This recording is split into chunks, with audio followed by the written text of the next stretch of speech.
S&C's WWE talk. I'm the squeeze, the S of the show, and he's the cheese, the C of the show. And we are here to give you another episode of fine wrestling talk for our fans, all our almost 500 fans, because every month we seem to gain at least 25 fans.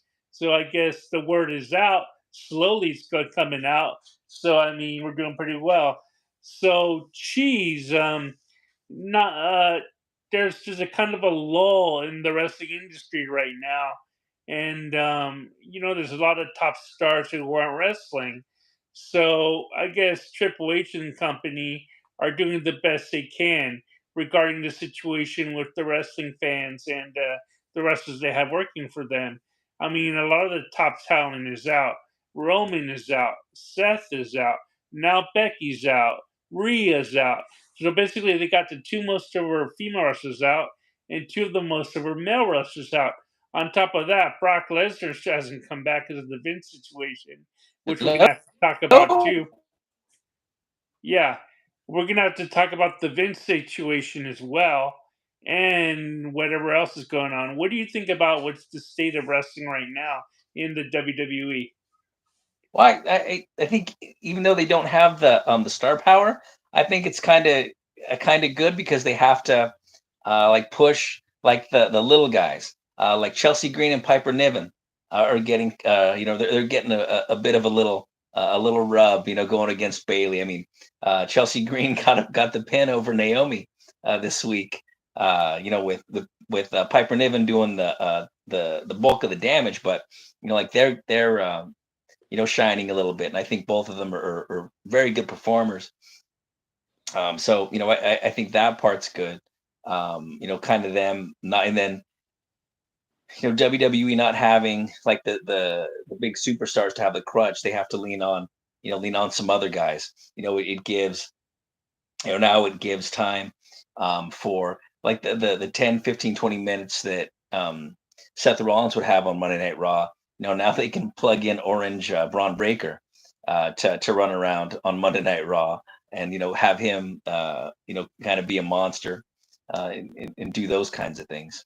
Well, the thing that I really have to realize about the WWE that everybody has to realize is that they're loaded with talent.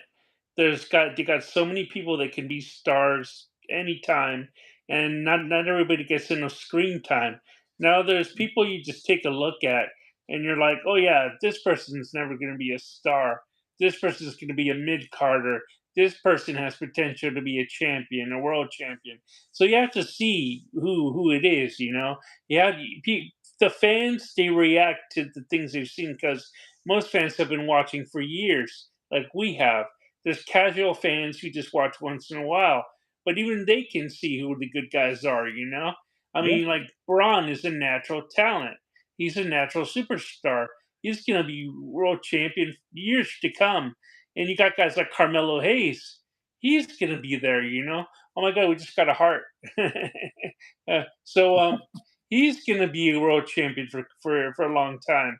I mean, we got a lot of talent, and you say they're pushing the little guys. Some of these little guys, man, they're they're good and they get some reaction, but what happens with that is that they're just pushing these guys to fill in the time for these other wrestlers to come back. So guys like JD McDonough, who they keep on putting in that spot they put him in, is like, why do they put this guy in the spot against the top talent? What are they trying to prove? He's like a glorified jobber or a glorified enhancement talent against Yeah. somebody like Braun Strowman. And I Yeah. mean, Yeah. they got a lot of guys in that position.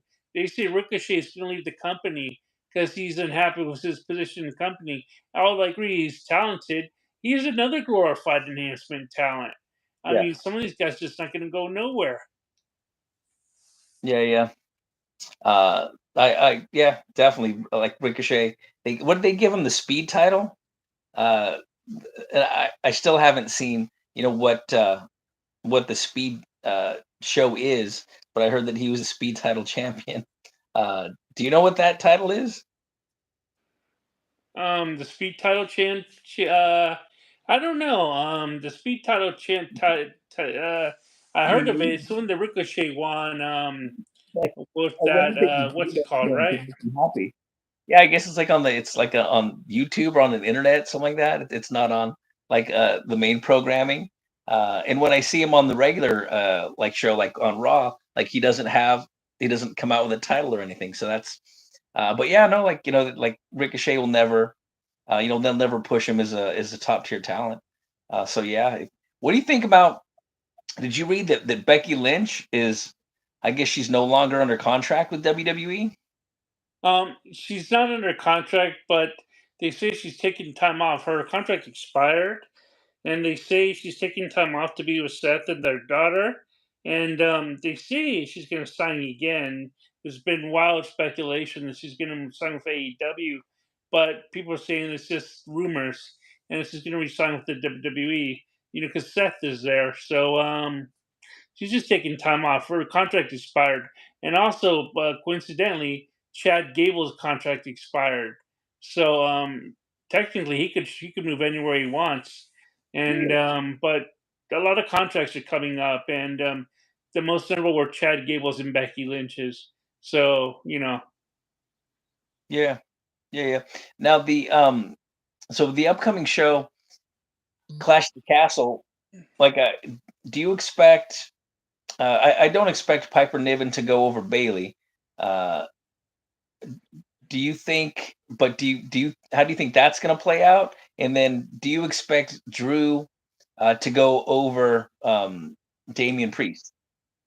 as far as Piper Niven goes, I don't think she's got the support of the fans to beat Bailey.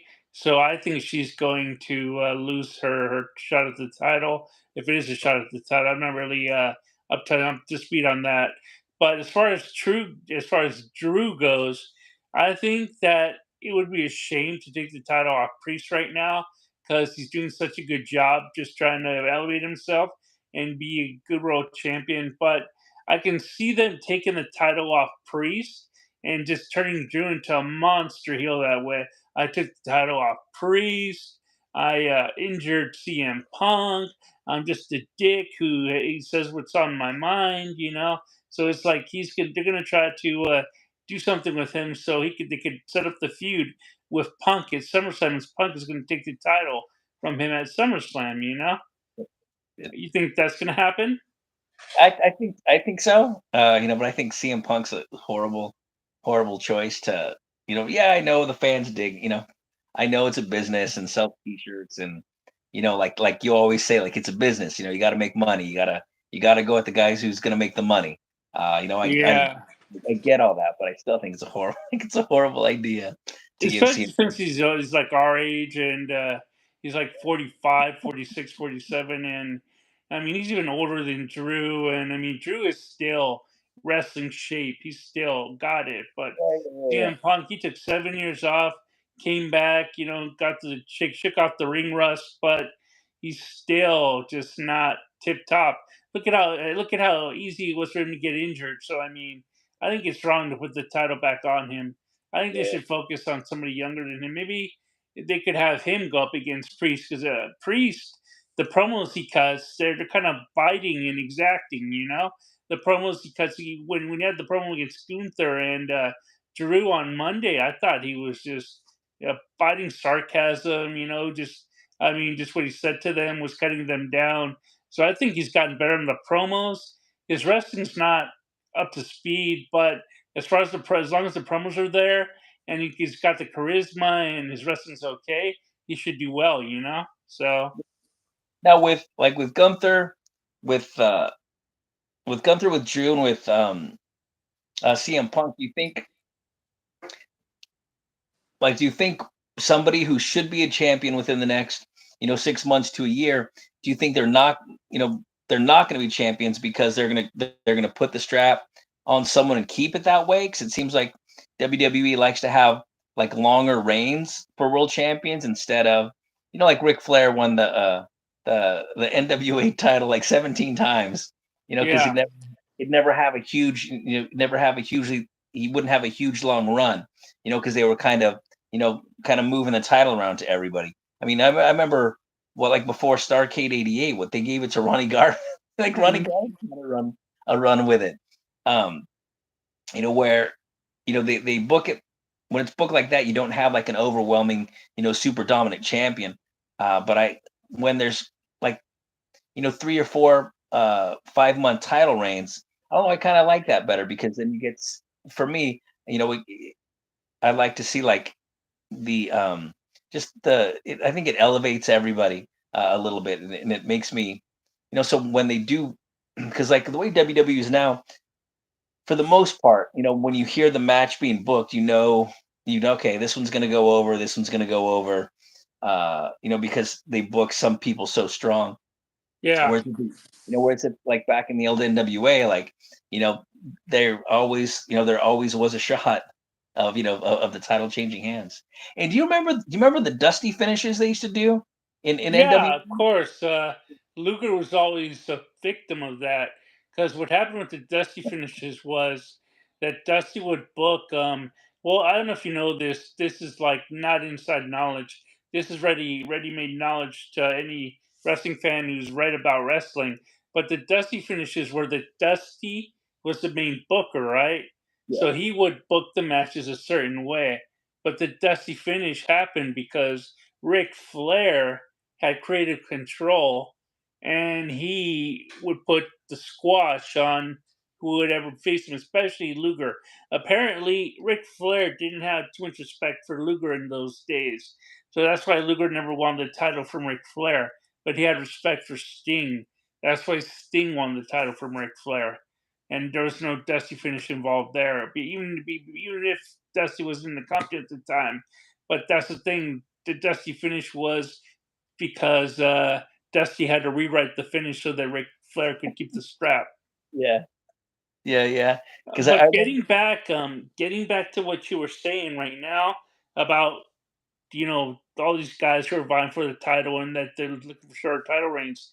It's like what I told you in our email the other day. It reminds me right before WrestleMania 13 when every guy like seemed to have the strap for like a month. You had Sid having the strap, Undertaker, Bret Hart, Shawn Michaels, Vader. Everybody was just vying for the strap. There wasn't one dominant world champion, and right now it seems like that. Beside Roman, of course, is the dominant alpha male of the species, along with Brock Lesnar. But they're both out. So these other guys are vying to see who's the dominant guy. Out of all of them, I think Gunther's the dominant one. But the thing is, right now they're just trying to see who's going to make the most money, who's got the most charisma, who is logical to book as the top guy. So right now they're just seeing who the next guy is going to be. Yeah. Yeah, yeah, yeah. So that was what I want to talk to you about on Raw. That's what's going on Raw about the world title. Now, what do you think about the undisputed title? I think they're booking the undisputed title kind of poorly because Cody Rhodes doesn't have any dominant person who is going to challenge him for the title. They're just putting matches together between random top superstars on SmackDown, and whoever's going to win those matches is the one who faces Cody. Cody is like in a position that nobody can surpass right now, and not because he's a good wrestler, but because he's just there because he's the undisputed champion, but they can't book him to have any strong opponents. The strongest opponent he had was Roman Reigns. He beat him, so who's going to be his opponent now? I think again they should put somebody like Gunther against Cody Rhodes, or maybe have him go up against LA Knight to turn him heel. Have him go up against LA Knight, who's still massively over. I wouldn't even give LA Knight a run with the U.S. title. I'd give him a run with the world title and see, how much money they make with LA Knight. And I mean, Yeah, they're just not booking that championship as strong as they could. It's not yeah, yeah. being booked well. Yeah, I mean, Cody doesn't have like like an arch, like a real strong feud right now. Because what they're gonna make him fight. He's gonna fight AJ Styles again. You know, it's like AJ Yeah, yeah. that poor dude. And there's no way that they're going to put AJ Styles over Cody Rhodes. At this point in the title run. So it's just like, again, they're just like feeding LA poor AJ Styles. Like he's an enhanced jobber talent right now. Enhancement talent because he just gets beat, by every quality opponent. Well, Um, Randy Orton at his this stage in his career, he's being beaten by everybody too. He's taking a lot of jobs now. So I mean, right now the older wrestlers are like taking jobs to the younger talents who they're trying to put over. So I mean, you got Brock Lesnar when he comes back. I mean, Brock Lesnar's no spring chicken. He's almost 50 years old. And I mean, he's still got muscles and all that, but I mean, how long is it going to be until he's going to want to retire? And I mean, he's got to go up against somebody who can believably beat him, like Gunther. Gunther was originally supposed to face him at WrestleMania. Probably yeah, by next year's WrestleMania, he could beat him. I mean, he could face him and he can beat him. And then you yeah, got Brawny, who he's got to have a top feud. He's got to put over. He's got somebody to put him over. One of the top wrestlers. I mean, he could squash Seth. Seth. He could squash Seth. He could squash Drew. I don't know who else. yeah. But I mean, these younger guys, they deserve a shot, and there's just definite guys that deserve to be the top stars later on down the road, and they need to feed the current stars to them. And the two I'm thinking of are Gunther and Braun Breaker. Yeah. Yeah, yeah, yeah, definitely. I agree. I think those 2 uh, would, yeah, I think. So, what do you think about Dominic Mysterio and what's her nuts and Liv Morgan? I Do you, think, man, that kid, man, do you he's think got to they're be in the this luckiest kid together? alive. I mean, 25 years old and to pull the kind of ass he's pulling, man, it's just crazy. You see, I don't know if you've seen his wife. His wife is hot. Rhea is smoking super hot. Liv is smoking super hot. I can't believe this guy's getting so much ass, man. He looks like a fucking little dork. And look at I mean, he looks like a nerd. I mean, he looks like the kind of guy you would pick on in high school because he has no muscles. And he's got that mullet and he's got the dirty Sanchez mustache. I mean, dude, he looks like a dirty Mexican like us, man. No, You're but I mean, Nicaraguan. You're what? not even Mexican. You're Nicaraguan. Whatever, dude. You know what I'm talking about. You know what I mean. Here in the United States, we're all Mexicans, man. So Right, baby. Right. I yeah, got. so I came I down mean, with it. he's getting so. And the great thing about Rhea is she's Australian, man. She's exotic, so I mean, So, it's amazing, man. so when Rhea comes back, do you think They're that gonna Dom? fight. They're gonna fight. It's gonna be over Dom. It's gonna be a love triangle. That's got dollar signs all over it, man. That feud. What do you think about? Because like for months and months, I've been saying that Rhea should be fighting dudes, uh, and you bring up the climate and that yeah, it's not a good time for that. But what if when Rhea comes back, like when she has a rematch against Liv Morgan for the title, Dominic's the one who sides with Liv Morgan and like physically gets involved in the match so that Rhea takes the pin. And then Rhea Ripley feuds with Dominic Mysterio in a series of matches.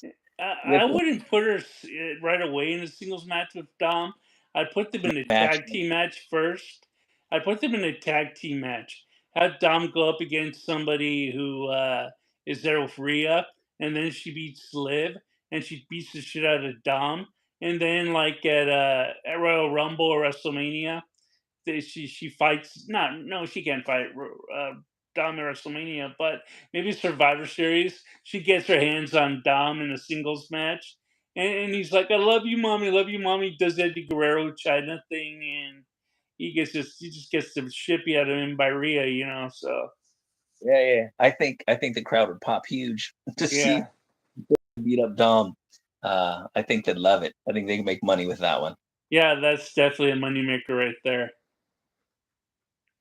What do you think of Uh, I just there's just not much else going on right now, you know.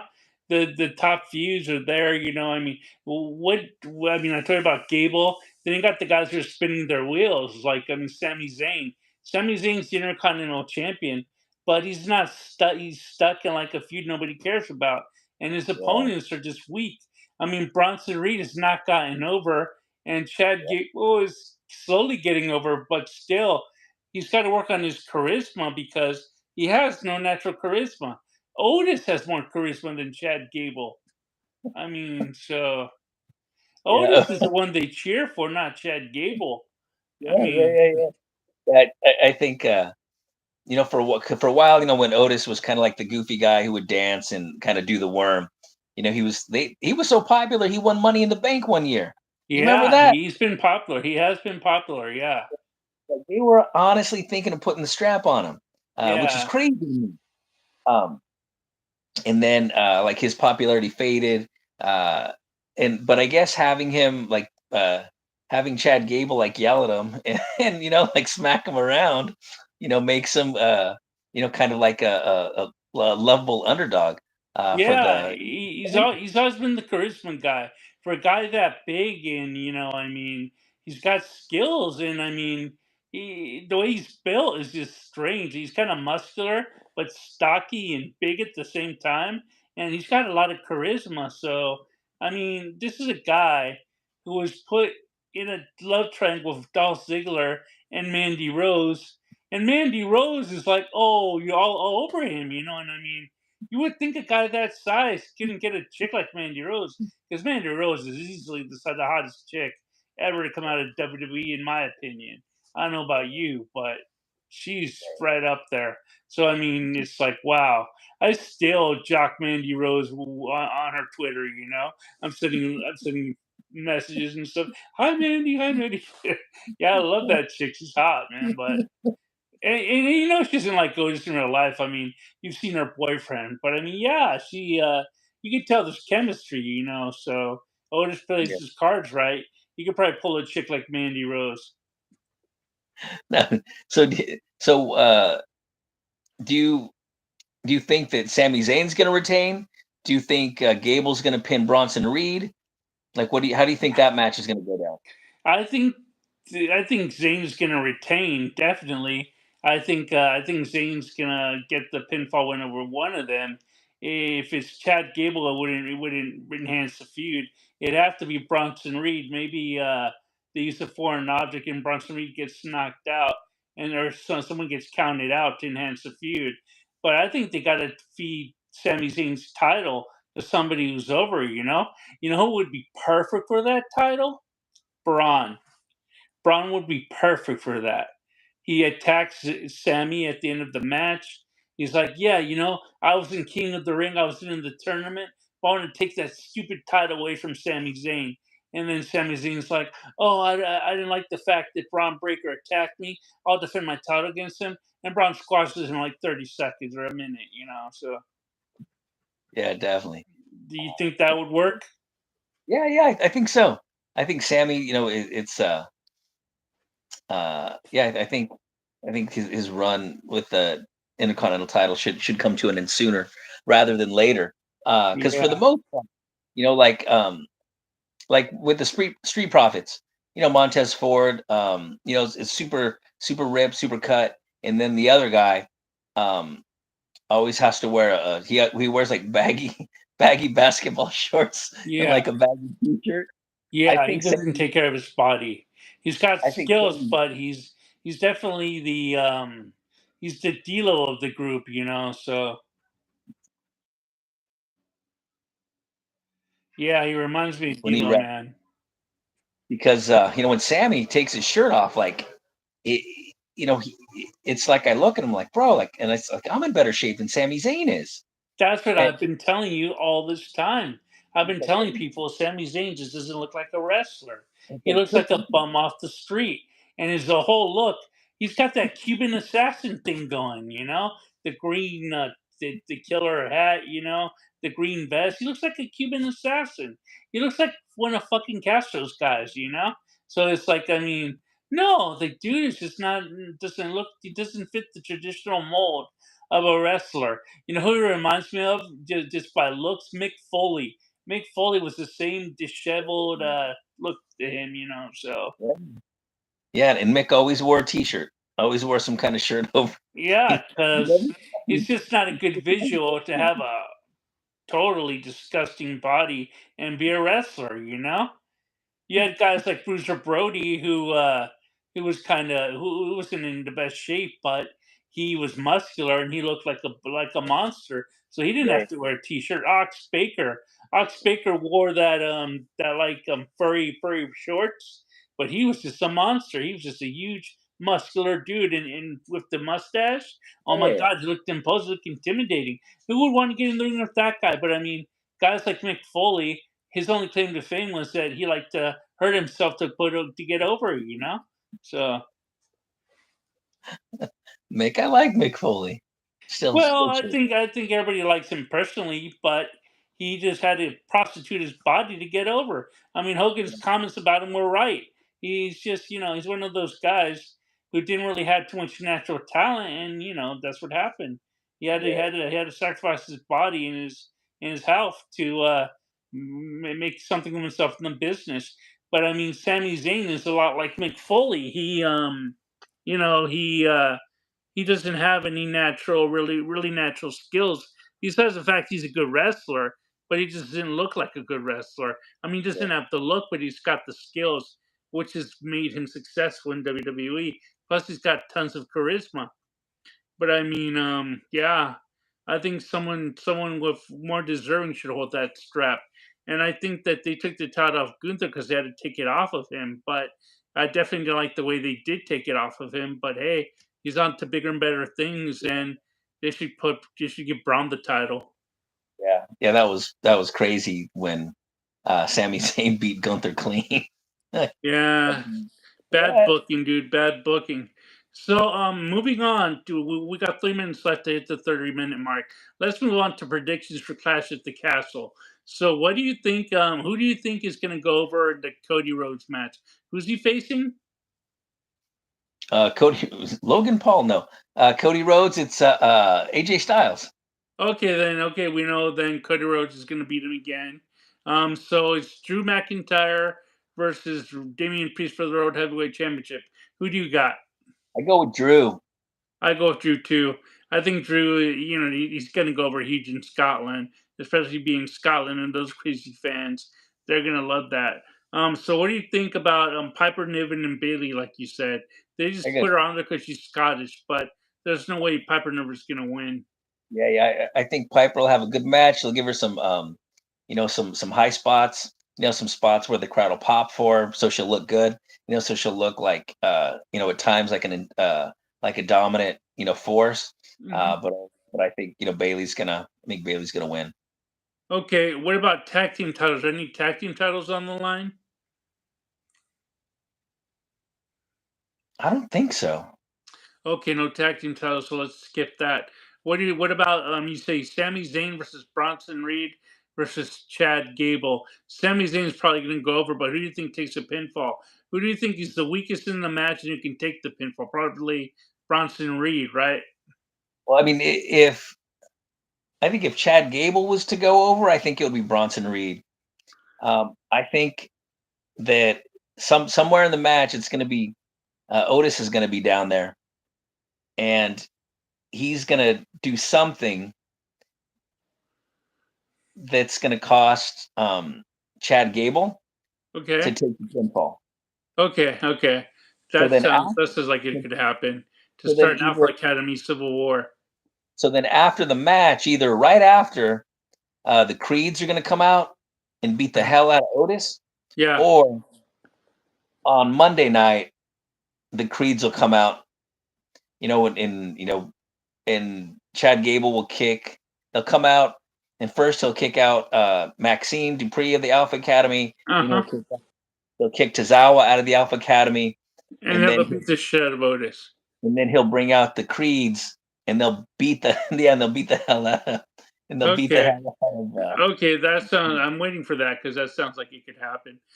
So we have all those matches. What's else? What else is on the card? I'm not too sure. I'm not too sure, Ross. I don't think Liv Morgan has a match. Okay. So yeah, that's all I can think of right now. Okay. Well, Clash of the Castles next Saturday, or when is it? 2 Saturdays from now. Yeah, yeah, I think next Saturday. Yeah, not. It might be next Saturday. Okay. Well, we'll definitely have to talk about it then Friday night. So let's try to make it the show for Friday night then next week. So we'll do it in the morning before SmackDown. Anyway, bro, it's almost a 31-minute mark. Anyway, well, I guess we've gone on for a while. Anyway, yeah, it was great. Another edition of our show. We actually got some people who talked to in the chat, but just a bunch of BS. I don't even know what they said. And we got a couple hearts, and yeah, well, I think our show's growing. We average like 25 new viewers a month, so it's still growing. We could do some things to make it better. Maybe buy some props, maybe some shirts, maybe a WWE action figure, some belts or something. I don't know, man. And besides, what sets us apart is that we just analyze it. We're not fans like who are marks or something who has to say, "Oh, we hate this guy, we hate that guy."